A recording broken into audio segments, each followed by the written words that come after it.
நம்ம கட்சியினுடைய 2வது ஆண்டு விழா, அதாவது 3rd இயரோட தொடக்க விழா. இன்னைக்கு தமிழ்நாட்டில் ஒரு மிகப்பெரிய ஒரு கட்சியாக நம்ம வளர்ந்து இருக்கிறோம் அப்படின்னா அது உங்களால் தான். ப்ளஸ் நம்மளை நேசிக்கிற கோடிக்கணக்கான மக்களும் தான் அதுக்கு ஒரு மிக முக்கிய ஒரு காரணம். நீங்கள் தான் என்னுடைய ஒரு மிகப்பெரிய ஒரு பலம். உங்களை நம்பி தான் நானும் நம்ம கட்சியும் இருக்கிறோம். இதை நான் சொல்லி தான் உங்களுக்கு தெரியணும்னு அவசியம் இல்லை, இது உங்கள் எல்லாருக்குமே நல்லா தெரியும். அதனால் இன்றைக்கி உங்கள் எல்லாருக்கும், நம்ம கட்சியில் இருக்கிற தோழர்களுக்கும் தொண்டர்களுக்கும், இந்த கட்சியினுடைய ஒரு தலைமை தொண்டனான என்னுடைய வாழ்த்துக்களும் நன்றிகளும்.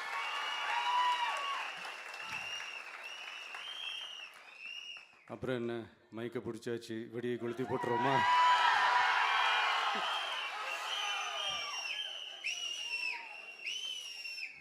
(1977) ஜூன் மாதம்னு நினைக்கிறேன். ஜூன் மாதத்தில் புரட்சி தலைவர் எம்ஜிஆர் அவர்கள் ரேடியோவில் ஒரு பேட்டி ஒன்று கொடுத்தாங்க.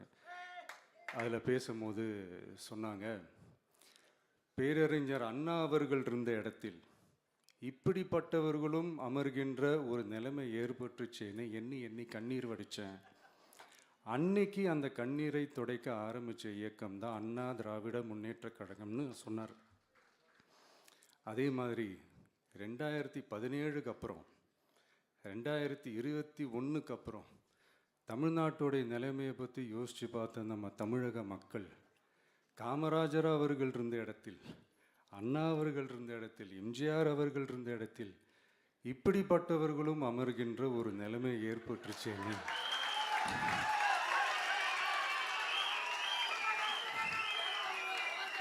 தமிழக மக்கள் கண்ணீர் வடித்தாங்க. இன்னைக்கு இந்த கண்ணீரை துடைக்க ஆரம்பித்த இயக்கம் தான் தமிழக வெற்றிக்கழகம்.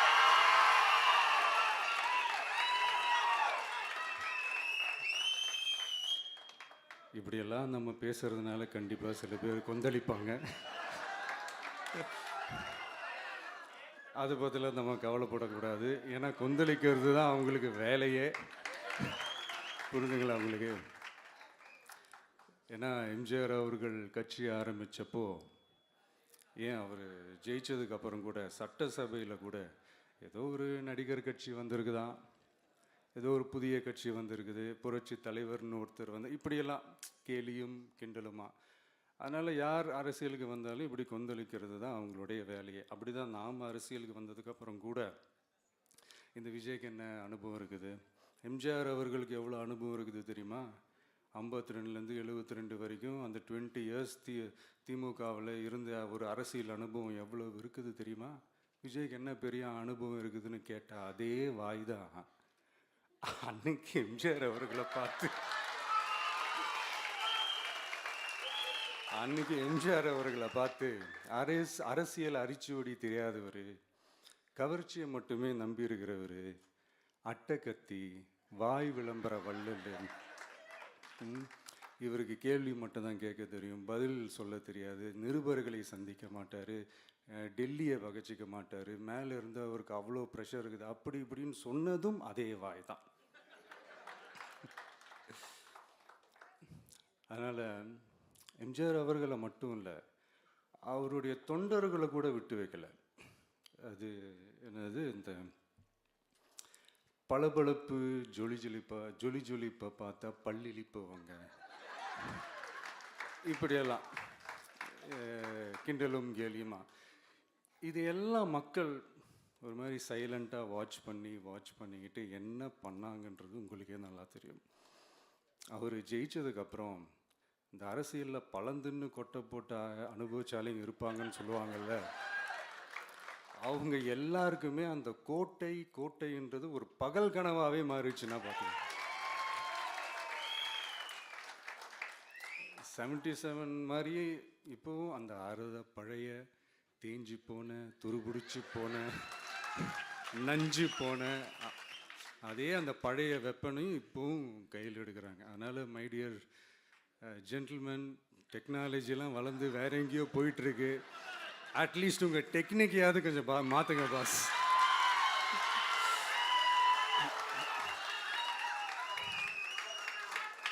காமராஜர் அவர்களையும் விட்டு வைக்கல. அவருக்கு இலக்கியம்னா என்ன தெரியும்? அவர் மாபெரும் புலவர், அந்த புலவர் இந்த புலவர்னு அவரை பற்றியும் கிண்டலும் கேலியுமா. அதான் முன்னாடியே சொன்ன மாதிரி யார் எதிர்த்து நின்னாலும் அவங்கள கொந்தளிக்கிறது தான் அவங்களுடைய வேலையே.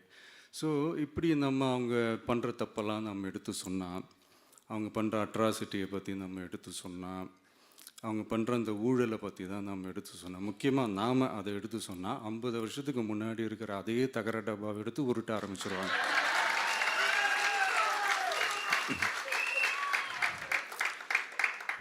பவள விழா பாப்பாவுக்கு வேற என்ன தெரியும்?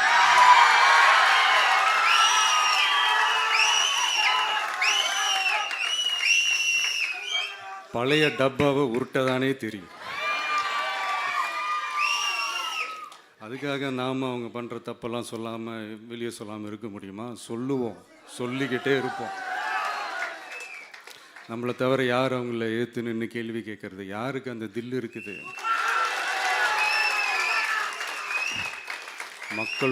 மக்களோட ஒரே பிரதிநிதி நாம் மட்டும்தான். ஸோ இப்படி இருக்கிற இந்த நிலைமையில் இன்னைக்கு இந்த டிஜிட்டல் உலகத்தில் திருவள்ளுவர் இருந்திருந்தாருன்னா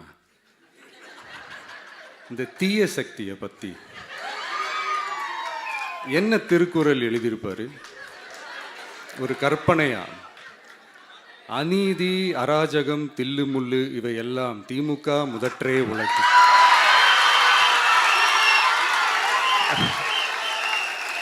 ஒரு கற்பனையா?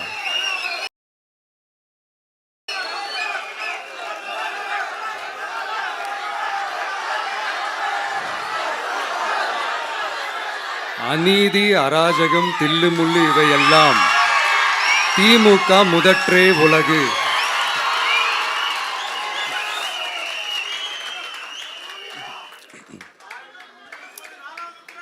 அடுத்து இந்த என்னப்பா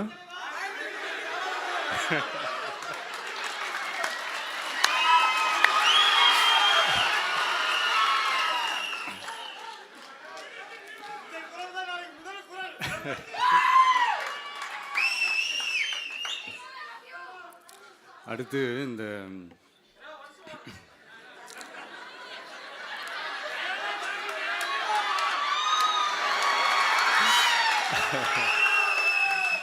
சொல்லிட்டேன், 2 வாட்டி சொல்லிட்டேன். அநீதி, அராஜகம், தில்லுமுள்ளு இவையெல்லாம் திமுக முதற்றே உலகு.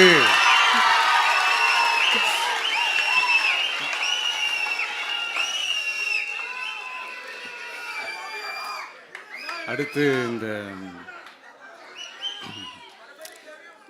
இந்த மும்முனை போட்டி, 4 முனை போட்டி அப்படிலாம் சொல்கிறாங்களே, சரி அவங்கள பொறுத்த வரைக்கும் அப்படியே இருக்கட்டும். அதில் மாபெரும் மக்கள் சக்தியாக நம்ம அணி ஒரு பக்கம், அடுத்து திமுக தலைமையில் மற்ற கூட்டணி கட்சிகள் ஒரு பக்கம், அடுத்து பாஜக தலைமையில் மற்றும் பலர்.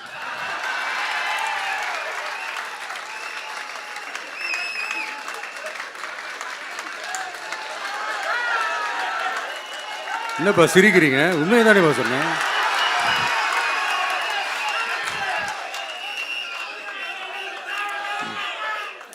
ஸோ இப்படி எத்தனை சக்திகள், எத்தனை பேர் வந்தாலும் திமுகவை வீழ்த்துறதுக்கு மாபெரும் மக்கள் சக்தியான நம்மளால் மட்டும்தான் முடியும்.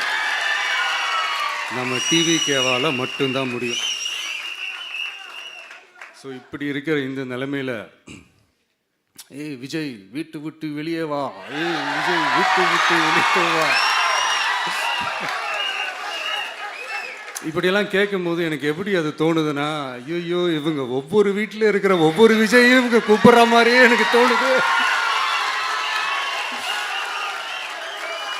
அப்படிதான் எனக்கு தோணுது. அதனால பொறுங்க பாஸ், வருவாங்க, முறையாக வருவாங்க. ஓட்டு போடுற அன்னைக்கு ஓட்டர் ஐடியை கையில் எடுத்துக்கிட்டு ஒவ்வொரு வீட்டில் இருக்கிற ஒவ்வொரு விஜயும்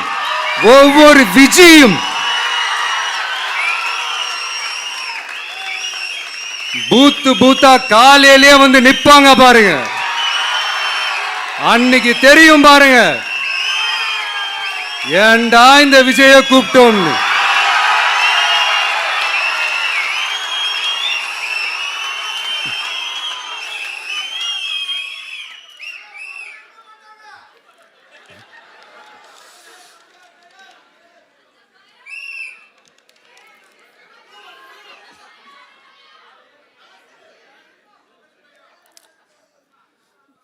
ஸோ இப்படி பேசினா உடனே இவரு நான் சினிமாவா இது அப்படின்ட்டு ஆரம்பிச்சிருவாங்க. நான் சினிமா விட்டாலும் நீங்கள் சினிமா விட மாட்டேங்கிறீங்களேப்பா.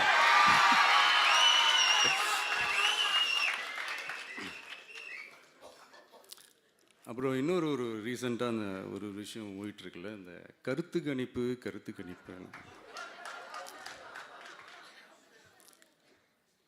அதில் நிறைய பேர் உண்மையான கருத்து கணிப்புலாம் சொல்கிறாங்க, அதையும் நான் தப்பு சொல்லலை. சில பேர் கடுப்பில் விட்ட கணிப்பாகவும் இருக்குது,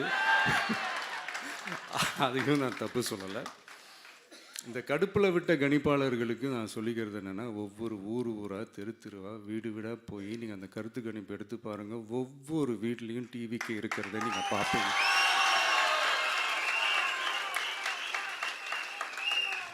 அப்படி சப்போஸ் உங்களுக்கு அது ஷாக்கிங்காக இருந்துச்சுன்னா ரப்பர் வச்சு எல்லாத்தையும் அழிச்சிட்டு மறுபடியும் முதல்லேருந்து எடுத்து பாருங்கள், அதே ரிசல்ட் தான் வரும்.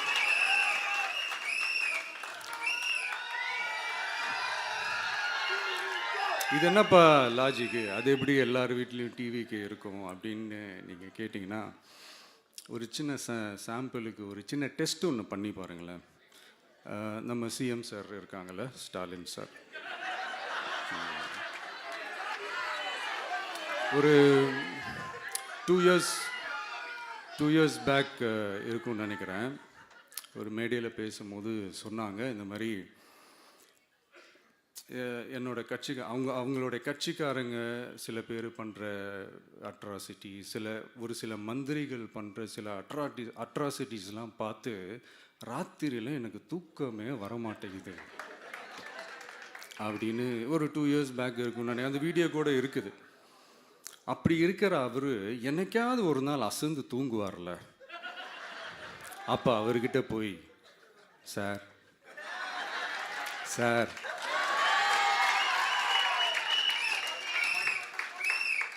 எந்த சின்னத்துக்கு சார் ஓட்டு போடுவீங்க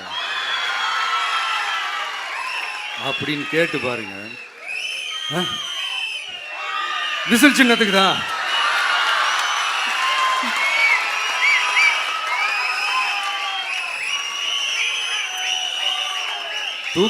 தூக்கத்தில் இப்படி டப்புன்னு எழுப்பி கேட்டால் டப்புன்னு உண்மையை போட்டு உடைச்சிருவாங்க. அதுக்கு சொன்ன அப்படி இருக்கிற இந்த நிலைமையில் டிவிக்கே வந்து சிட்டியில் தான் இருக்குது, டவுனில் தான் இருக்குது, வில்லேஜ் சைட்லலாம் இல்லை அப்படின்னு சொல்கிறவங்களுக்கு இந்த மாதிரி சில டெஸ்டெல்லாம் பண்ணி பாருங்கள், தெரியும்.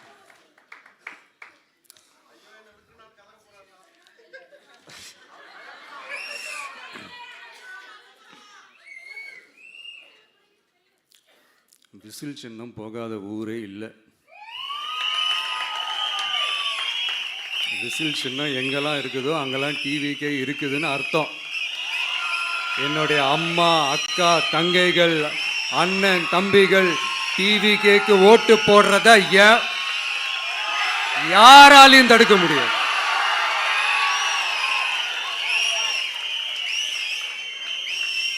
ரத்த சொந்தமா நம்மளை நினைக்கிற நம்மளோட வகையராக்களை எந்த கட்சியாலையும் எவ்வளவு விலை கொடுத்தாலும் வாங்கவே முடியாது.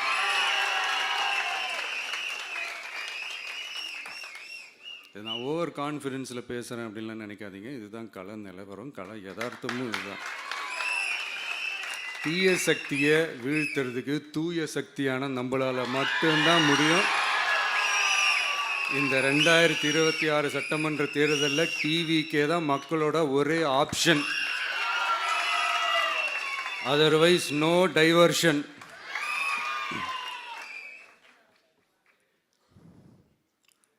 டப்பா இன்ஜின், ஓட்டை இன்ஜின், எவ்வளோ இன்ஜின் வந்தாலும் டாப் இன்ஜின் நம்ம டிவிக்கே தான்ன்றது மக்கள் ஆல்ரெடி முடிவு பண்ணிட்டாங்க. அதனால் நம்மளுடைய தோழர்கள் அதை மனசில் நல்லா ஏற்றிக்கிட்டு இன்னும் ஷார்ப்பாக ஒர்க் பண்ணுங்கள். நான் ஏற்கனவே சொன்ன மாதிரி ஒன்றியம், நகரம், பேரூர், பகுதி, கிளை எல்லா இடத்துலையும் அந்த பூத்தாக அந்த நம்மளுடைய வேட்பாளர்களுக்கு ஒற்றுமையாக இருந்து வேலை செய்யுங்க. நமக்கு மாபெரும் கூட்டணியான மாபெரும் மக்கள் சக்தியான குடும்பமாக நம்மளோட இருக்கிறாங்க. இன்னொன்று அன்றைக்கி நான் சொன்ன மாதிரி நம்மளுடைய விசில் சின்னத்துக்கு ஓட்டு போட வைக்கிறது மட்டும்தான் உங்களுடைய வேலை. மற்றதெல்லாம் மக்களோட சேர்ந்து நான் பார்த்துக்கிறேன்.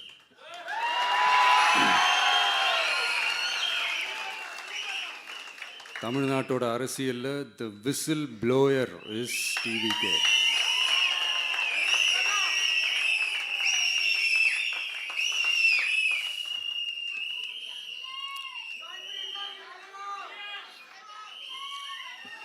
நம்ம மக்கள் இந்த விசில்ல ஊதுல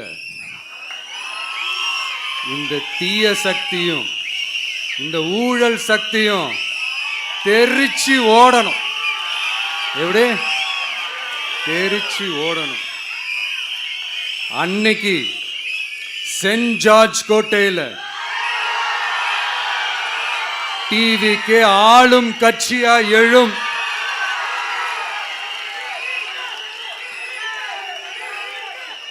உங்களோட நான் இருக்கேன், நம்மளோட நம்ம மக்கள் இருக்கிறாங்க. இதுக்கு மேல என்ன வேணும்?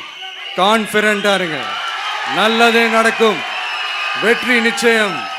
மீண்டும் சந்திக்கும் வரை நன்றி, வணக்கம்.